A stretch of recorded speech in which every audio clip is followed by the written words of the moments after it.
바쁜 사람은 강아지 못 키우나요? 안 키우시는 게 낫습니다. 아. 저는 그렇게 생각해요.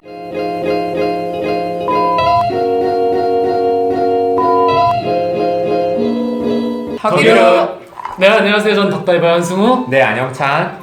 네, 수의사 권정현입니다. 네, 저번 시간에는 수의사의 그 직업에 대해서 좀 이야기를 했고요. 그 지금 시간에는 애완동물에 관해서 이제 팁들을 얘기하려고 합니다. 가장 먼저 강아지를 내가 키우겠다라고 생각을 할 때 고려해야 될 점 한 3가지 정도 꼽아주시면 뭐가 있을까요? 우선은 비용입니다. 처음에 데려올 때에는 접종 비용 정도밖에 들지 않을 수가 있거든요. 근데 아이들이 평균 수명이 그래도 뭐 12년, 15년 뭐 이 정도 돼요. 네. 그리고 오래 사는 애는 20살까지 살거든요. 우와. 우리보다는 훨씬 그래도 축약돼서 사는 거잖아요. 네. 그래서 아픈 거를 우리가 다 볼 수가 있어요.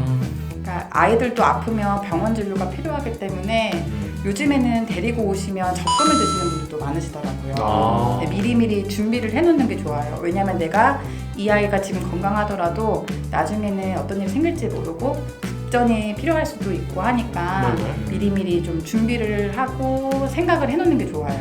수술비는 어느 정도 드나요? 중성화 수술처럼 작은 수술 같은 경우에는 적게 들 수 있는데 뭐 많이 들면 정말 뭐 200 나가는 수술도 있고 입원 비용까지 해서 500, 600 쓰시는 경우도 있어요. 뭐 아이들 경중에 따라서 다르긴 한데요. 그럼 예를 들어 견주분들이 그런 상황이 발생하면 네. 포기하는 경우도 있나요? 케어를?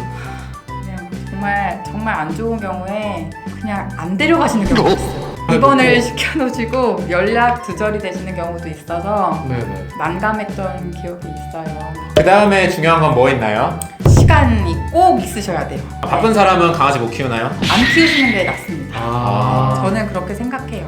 사람들마다 의견이 다르겠지만 시간이 없는데 내가 잠깐 집에 있을 때 이 아이랑 재밌게 보내기 위해서 아이를 데려오는 거는 인형이나 마찬가지라고 생각하거든요. 인형이라고 생각하시고 데려오시는 거거든요.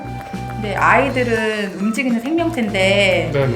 항상 시간을 같이 보내줘야 돼요. 뭐 산책도 시켜줘야 되고 얘네들 뭐 빗질도 해주고 이빨 관리도 해주실 시간이 있어야 되고요. 아프면 병원 데려가실 시간도 있어야 돼요. 네, 그 다음으로 3번째라고 하면 뭐가 있을까요? 자기가 키울 견종에 대해서 공부는 해놓으셔야 돼요. 귀엽다고 데리고 왔는데 알고 보니까 이 아이가 되게 예민한 아이일 수도 있어요. 사진으로 보면은 너무너무 착하게 생겼는데 네네. 어느 정도 성격도 있고 자기가 싫어하는 거 절대 안 하려고 하는 아이들이 있거든요. 진짜 그게 필요해요. 그런 경우 많은 것 같아요. 그 이벤트용으로 남자친구가 여자친구한테 선물을 줄 때도 맞아요. 단순히 여자친구를 위해서 선물해주지 말고 이런 것들 꼭 고민해보고 선물해줘야 된다. 맞아요. 네. 그리고 이제 그 다음에 제가 뭐 다 고민했어요. 그 다음에 이제 분양 받으러 가야겠다. 네. 라고 했을 때 주의사항. 반드시 생각해야 될 게 아이는 우리 사람 아기들도 말라있는 아기들이 거의 없잖아요. 되게 그쵸. 토실토실하고 그리고 막 이렇게 주름도 잡혀있는 경우가 대부분인데 강아지들도 다 마찬가지거든요. 작게만 키우기 위해서 말라있는 아이는 걸르시는 게 나은 것 같아요. 네, 그러면 이제 딱 분양을 처음 딱 받았어요. 네. 받고 나서는 뭘 해야 되나요? 처음에 아이를 데리고 오면 이것저것 체크를 받아야 될 것들이 많아요. 그래서 전반적으로 확인을 해보고 그 다음에 구충제를 먹여놓고 아이를 좀 기다리다가 접종을 이제 일주일 정도 지나고 나서부터 시작하시면 되거든요. 네. 그러면 예방접종은 꼭 해야 되나요? 예방접종은 요즘에 이제 프로토콜이 잘 나와 있어요. 순서대로. 종합접종은 5번 맞추게 되고 뭐 이런 것들이 있는데 병원 가면 알아서 체크를 거의 해주시는 편이에요. 그래서 맞춰야 되는 것들은 최대한 맞춰놓으시는 게 좋고요. 네네. 혹시라도 질병에 걸리면 아이가 힘들 수가 있으니까 미리 해놓고 사상충 예방이라는 게 있어요. 심장사상충. 네, 맞아요. 심장에 사는 기생충인데 네네. 이거는 매달 네, 원래 하고 그 다음에 원래 1년에 한 번씩은 검사하는 게 원칙이기는 해요. 그러면은 중성화를 해야 되는지 전문가로서 어떻게 생각하십니까? 저는 꼭 하는 게 좋다고 생각합니다. 남자건 여자가 하는 게 좋은데요. 여자는 정말 장점이 많아요. 여자 아이들은 나중에 유선 종양도 참 많이 생기고 네네. 자궁 문제도 정말 잘 걸리는 편이거든요. 네네. 그래서 첫 발정 전에 수술을 미리 해주면 유선 종양 같은 경우에는 거의 98% 이상 예방이 돼요. 병을 예방하는 차원에서 해주시면 참 좋고 병원에서 한 번쯤은 일해보신 간호사 선생님들도 네네. 있다 보면 자기 강아지들 중성 안 되어 있으면 바로 시켜주세요. 아. 왜냐하면 워낙에 흔하고 워낙에 고생하는 걸 보니까 장점이 많다는 걸 그때 이제 깨닫게 되시거든요. 간호사분들이 이제 강아지 고양이 좋아서 근무하시는 경우가 많은데 네. 이제 일하다 보면은 이제 아시게 되는 거죠. 이게 필요한 거구나. 자, 그 다음에 또 고민하는 수술 중에 하나가 홍대 수술이라고 하나요? 네. 이거는 해야 되나요? 말아야 되나요? 그 진짜 조금 어렵긴 한데 네.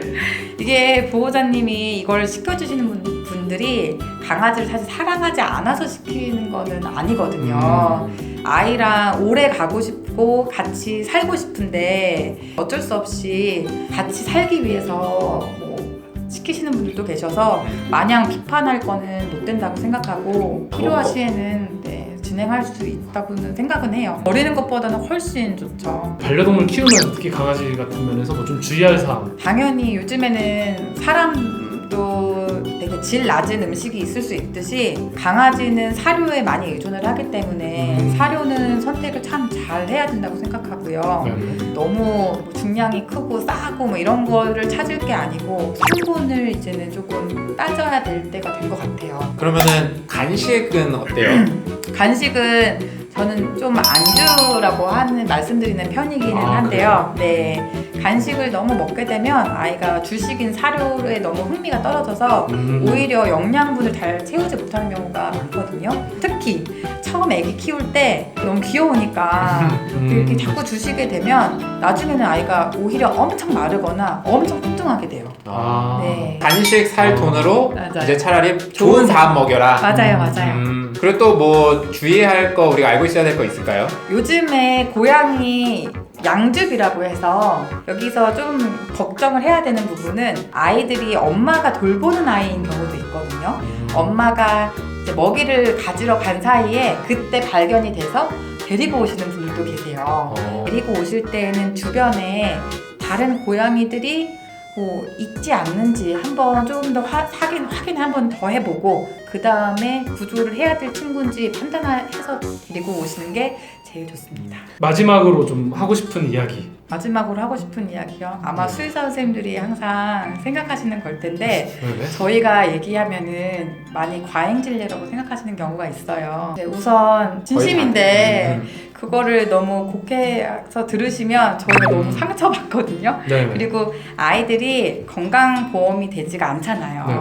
그러니까 펫보험이 따로는 있지만 동물병원에 와서는 그 수가에 대해서 익숙하지 못하신 경우가 참 많거든요.